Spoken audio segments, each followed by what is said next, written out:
Attention passionate New York Giants fans. Latest news, something big is happening in the NFC East and it could change the game. We're talking about a direct impact on New York Giants' path to another Super Bowl run, a power shift that could leave a division rival stumbling for years. We're bringing this to you firsthand. But before that, if you're a true New York Giants fan, subscribe to the channel to strengthen this passion even more. Show that you're also part of this family. Let's help each other reach 1,000 subscribers. Share with your friends and New York Giants fans. Let's get to the news now, folks. If you're a Giants fan, you know how unpredictable this season has been so far. At 2-4, the Giants are facing some serious challenges. The NFC East remains fiercely competitive, and right now, there's a lot of buzz swirling around a blockbuster trade that could have huge repercussions not just for New York, but across the entire division. The word is that the Giants are trading their promising rookie cornerback, Deonte Banks, to the Green Bay Packers in exchange for a second-round pick in the 2026 draft and wide receiver Jaden Reed. And let me tell you, this isn't just a minor move. It's a strategic shift that could define the Giants' future, especially considering their current injury woes and roster needs. Deonte Banks, drafted in 2023 from Maryland, was seen as a bright spot for the Giants' secondary. He's someone who showed flashes of brilliance as a rookie, finishing 2023 as a top 100 PFF-graded cornerback, an impressive feat for a rookie adjusting to the NFL. His stats speak volumes. In 2024, Banks played 65 tackles, ranking among the top 20 cornerbacks in total tackles, and he also recorded 3 interceptions, putting him in the top 15 among his peers. His EPA per snap was plus 0.14, which places him comfortably within the top 25, signaling that he was making a real impact when on the field. His PFF grade of 82.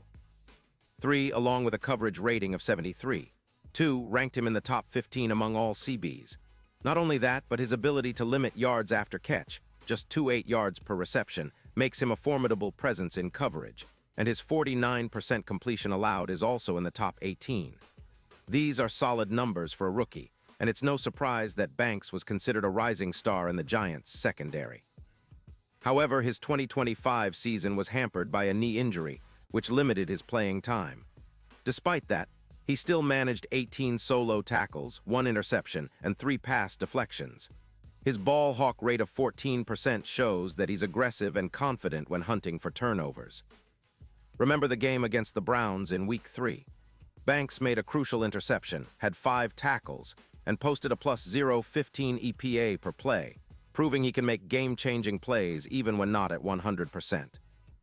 His career totals of 150 tackles, 6 interceptions, and 25 pass deflections highlight his potential, though he has faced some chronic injury issues, especially with his knee, which cost him 2 games last season.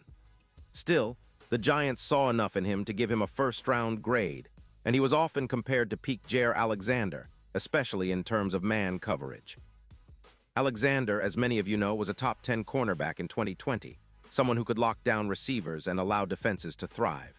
Banks showed similar promise, particularly in 2024 with a coverage rating of 73. 2, and a ball-hawking mentality, making him a valuable asset for any team. But why are the Giants trading him now? Well, it's a mixture of things. First, the team is dealing with injuries in their receiving core. Wan'Dale Robinson is still recovering, and slot receiver Darius Slayton is DNP in Week 7 with a hamstring injury. Neighbors is questionable with a concussion, and even their starting center, Schmitz, is battling concussion issues. It's a tough situation, and the Giants are looking to bolster their offense, especially their wide receiver depth. Jaden Reed, the receiver they're getting from Green Bay, is a promising young talent who could help fill that gap. Meanwhile, the Giants are also trying to manage their cap space, which currently stands at around $5 million in free cap. Moving Banks, a player with a bright future but also some injury concerns, opens some financial flexibility and roster spot opportunities, especially as they focus on developing their young receivers and stabilizing their offense. Now, on the other side of this trade, the Packers are clearly looking to strengthen their secondary. Green Bay, sitting at 3-1-1 and considered contenders in the NFC, are getting an athletic cornerback who, when healthy, has shown he can be a shutdown presence.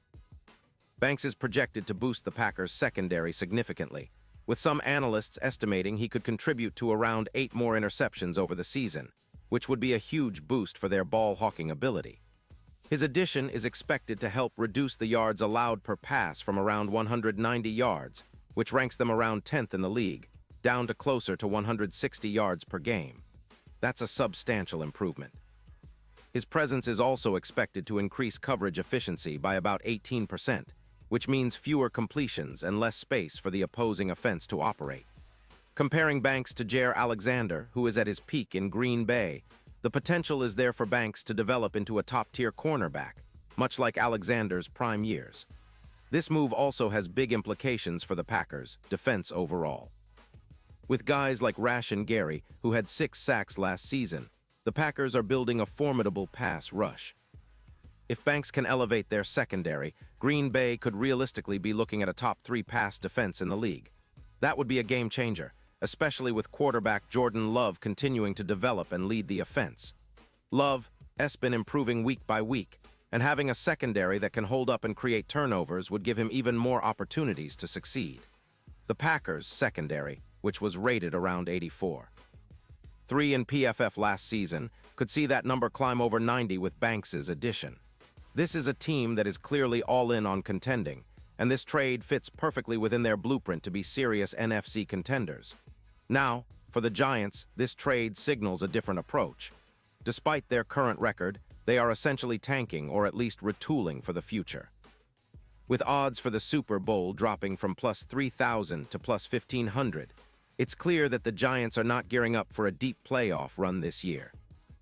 Instead, they're focusing on building a young core, especially on offense, and getting draft picks to accelerate their rebuild. The Giants are clearly prioritizing the development of their young receivers and offensive line, and moving Banks is part of that broader strategy. But it's not without risk.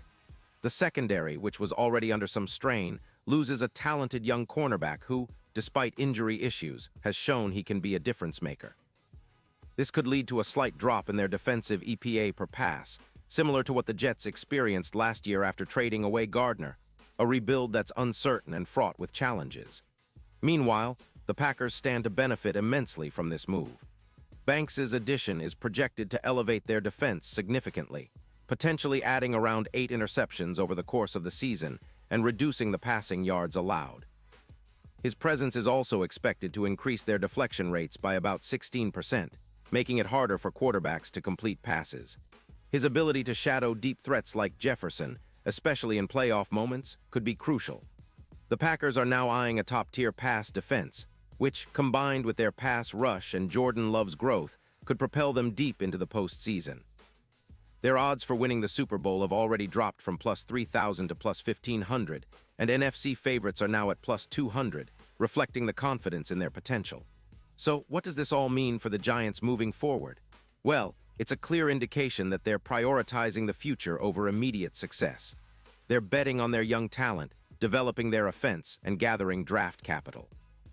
But the trade also exposes some vulnerabilities, especially in their secondary, which could be exploited by division rivals like the Cowboys or Eagles if not addressed. The division remains wide open, but this move gives the Giants some breathing room to rebuild and retool.